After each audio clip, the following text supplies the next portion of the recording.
بسم اللہ الرحمن الرحیم۔ السلام علیکم ورحمۃ اللہ وبرکاتہ۔ جب بھی آپ اپنے کاروبار پر بیٹھیں، صبح بیٹھیں یا شام کو جائیں، جب بھی جائیں آپ نے یہ دعا 3 مرتبہ پڑھنی ہے اور اس کے بعد اللہ کے حضور دعا کر کے اپنا کام شروع کرنا ہے۔ اللہ تعالیٰ آپ کے کام میں برکت عطا فرمائے گا۔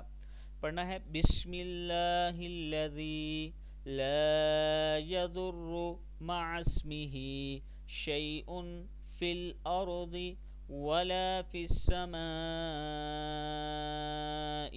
وهو السمیع العلیم۔ تو انشاءاللہ اللہ تعالیٰ آپ کے مال جان کی حفاظت فرمائے گا اور اللہ تعالیٰ کے حکم سے آپ کو نقصان نہیں ہوگا۔ دعا پھر سن لیں۔